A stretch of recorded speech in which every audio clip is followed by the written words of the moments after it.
At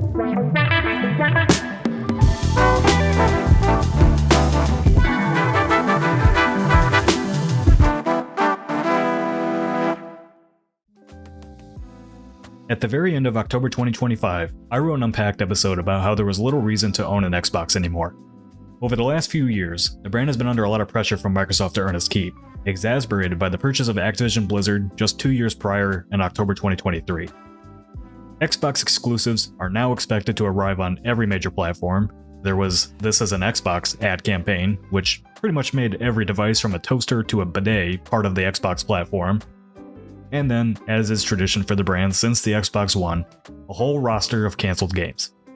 Those cancelled projects included titles like the Perfect Dark reboot, Everwild, a new game from ZeniMax Online Studios, and a number of other third-party games like Contraband from Avalanche Studios and other unannounced projects.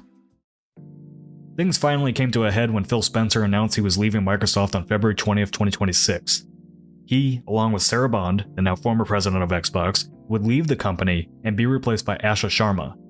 Previously, she was the president of Microsoft's Core AI project. There was a lot of hesitation about her stepping into the role of CEO of Microsoft Gaming when it was announced. The suddenness of Phil Spencer and Sarah Bond leaving the company and being replaced by an executive from the AI space obviously doesn't have the greatest of optics. Over the last few months though, Sharma has been making a lot of moves that are being received well by the Xbox community and the industry at large. She has been actively engaging with the community, spun up a dedicated fan feedback team to help expedite long-requested features, and is bringing back the Xbox Fan Fest event. When she took over the CEO role, she made a statement of her intent to return to Xbox, and quickly followed that up by disbanding This Is an Xbox marketing campaign created by the previous leadership team. Just this week, under Sharma's leadership, Xbox announced that they are reducing the price of Game Pass Ultimate from $29.99 a month to $22.99 a month. Game Pass for PC also received a price reduction from $16.49 to $13.99. When was the last time you heard of a subscription reducing its price? The caveat is that the new Call of Duty titles will no longer be available day one with a subscription, with Xbox planning to release them on Game Pass around a year after initial launch. Call of Duty titles already available on Game Pass won't be removed, however. To be clear, this isn't a gesture of goodwill from Xbox, but more of a sign of refocusing their priorities and admitting some failures. The expectation was that bringing Call of Duty to Game Pass would massively increase subscribers on the platform, but that didn't pan out. A lot of analysts rightfully predicted that a large portion of Call of Duty players aren't really incentivized to join a subscription for games they'll never play, as that segment of the audience tends to play just a few games a year. Game Pass subscriber numbers reportedly stayed mostly stagnant, and as a result of adding Call of Duty to the subscription, it was reported by Bloomberg that Microsoft estimated they had lost around $300 million in direct sales due to its inclusion in the subscription model on day one. I imagine this line of thinking and questioning is extending beyond games like Call of Duty to the rest of their first-party lineup as well. Even though the sales for their first-party developed titles are strong on PlayStation, is it good enough to offset the cost of brand building for Xbox and bring people into the ecosystem? Circling back to my original question about why you would own an Xbox in 2026 over a platform that can play both its own exclusives and Xbox first-party titles, Xbox recently teased their next-generation console, Project Helix, and once again focused on how powerful it's going to be. But does all that power really matter if nobody's excited about the brand or playing the games on that specific console if they can just play them anywhere they want?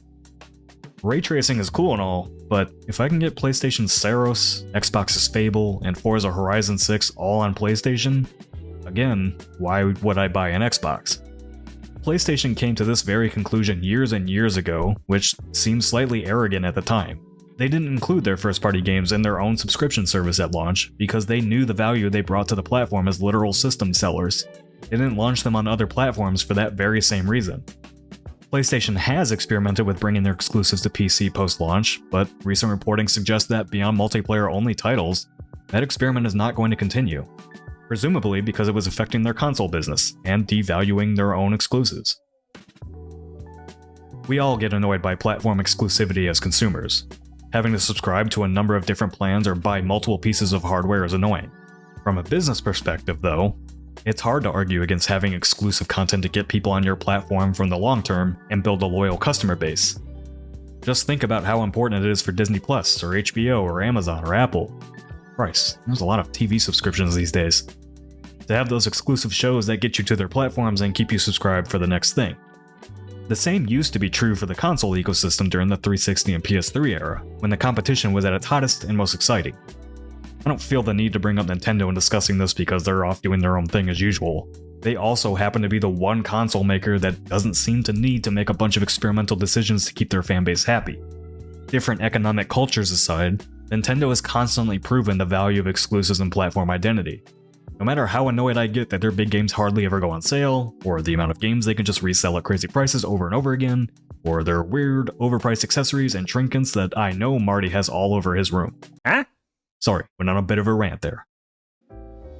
When I was in high school, every person I knew owned an Xbox 360. That was the platform to play Call of Duty, Halo, Gears of War, the sports games, you name it. Then, the Xbox One rolled around with all of its extra features and trinkets, and here we are today. We've talked about Xbox's business woes for over a decade now, and yet they're still here.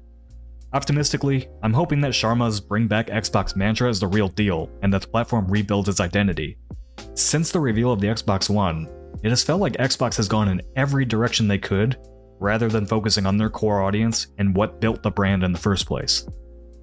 Unfortunately for consumers, I do think that means we're going back to more locked up platforms again, but also hopefully a renewed focus on competition between the platform makers to fight for your time and money.